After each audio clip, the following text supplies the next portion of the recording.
BJP నాయకులు అందెం రామరెడ్డి గారితో మాట్లాడదాం. అందెం రామరెడ్డి గారు, సో సీఎం స్థాయి వ్యక్తి క్షుద్ర పూజలు, అఘోర పూజలు, చేతబడి వంటి వ్యాఖ్యలు చేయడాన్ని బీజేపీ పార్టీగా మీరెలా చూస్తున్నారు? మేడం, మీకు ప్యానల్ ఉన్న గెస్టులకు, శుభ సాయంత్రం, నమస్కారం. నిజంగా రేవంత్ రెడ్డి నోటికి ఎంత వస్తే అంత మాట్లాడుతున్నట్టు, అందులో క్షుద్ర పూజల గురించి మాట్లాడడం ఏంటి? అది మరీ నీచంగా. ఎవరు క్షుద్ర పూజలు చేస్తే అయితే అవి ఇప్పుడు మన రాజ్యాంగంలో ఒక ఆర్టికల్ 51A అనుకుంటా, శాస్త్రీయ దృక్పథాన్ని అవలంబించుకోవాలి, మానవతావాదాన్ని పెంచుకోవాలి, అన్ని తప్ప మూఢనమ్మకాలు పెంచుకోవాలంటే మన రాజ్యాంగంలో ఎక్కడ ఈయనైంది మూఢనమ్మకాలు రాజకీయాల కోసం మరి మూఢనమ్మకాలను ఎంకరేజ్ చేసి మాట్లాడు ఓట్ల కోసం కూడా వీళ్ళు కొన్ని చేస్తారండి. వాళ్ళకు విశ్వాసాలు లేని విషయాలను కూడా ఈ మధ్యన అక్కడ నగరసాల ఏరియాలు చేశారు ఓట్ల కోసం. హైదరాబాద్లో బీజేపీ ఓటు తీర్చాలని వీళ్ళు గుళ్ళకపోతే అలా యాగాలు చేస్తారు. వీళ్ళకి ఎవరికి నమ్మకం లేదు. అంటే వీళ్ళు మొక్కితే యాగాలు, వేరే వాళ్ళు చేస్తే క్షుద్ర పూజల, వేరే పార్టీ వాళ్ళు చేస్తే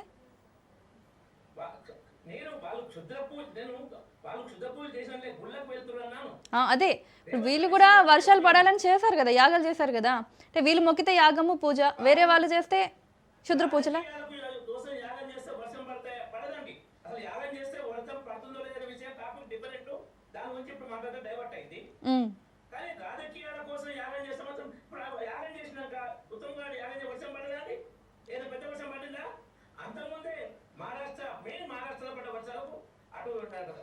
అలమట్టి నారాయణపూర్ నుండి మన శ్రీశైలం 875 టీఎంసీ వరకు వచ్చింది, 875 ఫీట్ల వరకు వస్తే ఆ పోతే పాడికి 10 రోజులు నీళ్ళు పోతున్నాయి, 10 రోజులు పైగా.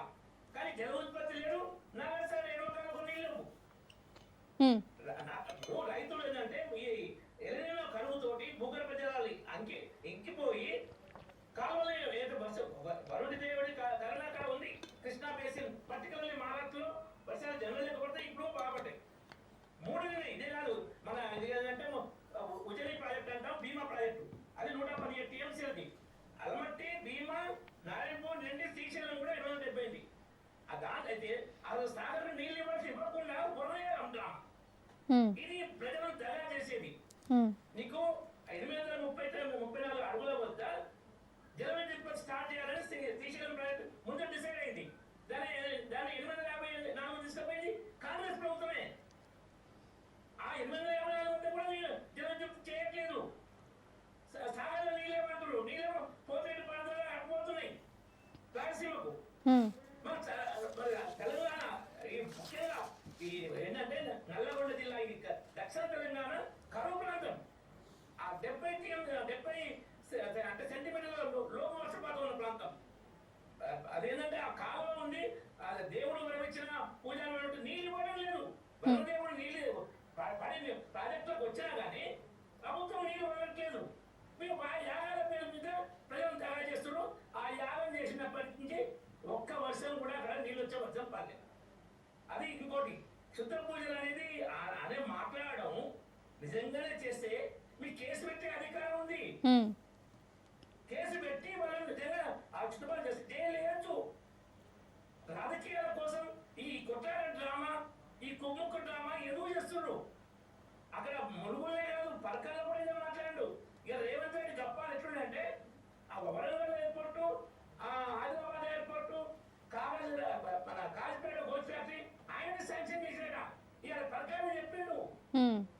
ఇంకోటి మన వరంగల్ ఎంపీ ఉంది కదా, మన కడియం కావ్య, ఆమె ఎంపీ కావడంలో ఈయన సోషల్ జస్టిస్ చేసినట. అది ఎస్సీ రిజర్వ్ కాన్స్టిట్యున్సీ, ఈయన చేసింది కాదు. నోటికి ఎందుకు వస్తే మాట్లాడితే సోషల్ జస్టిస్ మాట్లాడడం. ఇంకోటి, పిసిసి అధ్యక్షుడిని బీసీని చేసి బీసీలకు ఎంతో సోషల్ జస్టిస్ చేసినట. 55 ఏళ్ళు కేంద్రంలో ప్రధానమంత్రి పదవి ఎలగబెట్టి, 50 ఏళ్ళు తెలుగు రాష్ట్రాల ముఖ్యమంత్రి పదవి ఎలగబెట్టి, ఒక్క బీసీని ప్రధాని కానీ సీఎం ముఖ్యమంత్రి కానీ చేయని దళిత కాంగ్రెస్ పార్టీ సోషల్ జస్టిస్ గురించి మాట్లాడే అర్హత లేదు మనకు. అక్కడ 50 ఏళ్ళకి 100 ఏళ్ళకు పైగా అవకాశం వచ్చింది పిఎంను కానీ సీఎం కానీ చేయడానికి. బీసీని 50% జనాభా అటు ఇటుగా కొంతమంది ఎక్కువ లేదంటే 50% చెప్పొద్దు. ఆ 50% జనాభా ఒక్క చేయలేదు. మాకు సోషల్ జస్టిస్ మీద ఒక డమ్మీ పోస్ట్ ఇచ్చి, అక్కడ మల్లికార్జున ఖర్గేకు ఇక్కడ పిసిసి అది డమ్మీ పోస్ట్ లాగా ఇచ్చి వాళ్ళు చెప్పినట్టు ఆడించుకుంటూ మేము సోషల్ జస్టిస్ చేస్తాం, మా బీసీలు బ్రెయిన్ ఉందంటే బీసీలు అంత అమాయకుల గుడ్డి ఈయన మాట్లాడలేదు 6 గ్యారంటీలు 420 హామీలు డిక్లరేషన్ పొందబెట్టిన విషయాన్ని డైవర్ట్ చేయడానికి ఈ యాగాలు చుద్ధపూజలు అంటే అడ్డు అదుపులేని విమర్శలు ఇంకా ఘోరంగా మాట్లాడుతున్నాడు. సీఎం స్థాయి దగ్గర అస్సలు మాట్లాడలేదు. ఇది చాలా నీచంగా చెప్తున్నా. నువ్వు ప్రజలకు ఏం చేసి మాట్లాడాలి. ఇప్పుడు ఎక్కడ ఏ వస్తువు అప్పుడు రాచేయడం ఇందిరమ్మ వచ్చేయాలని ఆ ఇందిరమ్మ పత్రాలు ఇచ్చారు. ఇప్పుడు జిహెచ్ఎంసీ ఎలక్షన్లు వస్తున్నాయి కానీ అవకాశం చీరలు ఇస్తారట. ఈ ఊసానే లాగా రంగులు మాస్తారు. అక్కడ మన ఎక్కడ జూబ్లీస్ ఉపయోగించడం ఏమంటారు, కాంగ్రెస్ అంటే ముస్లింలు అంటే కాంగ్రెస్ అన్నాడు. అక్కడ ఎవరైనా అంటున్నాడు దేశం హిందువుల ఓట్ల కోసం, ముస్లింల ఓట్ల కోసం ఆకుపచ్చ చీరలు అంటున్నాడు. వీళ్ళు ప్రజల కోసం పనిచేస్తారా? అధికారం కోసం ప్రజలను మతాల వారిగా కులాల వారి చుట్టుపెట్టి ప్రజల మధ్య చిచ్చుపెట్టి రాజకీయాలు అర్థం చేసుకోవాలి. Okay sir.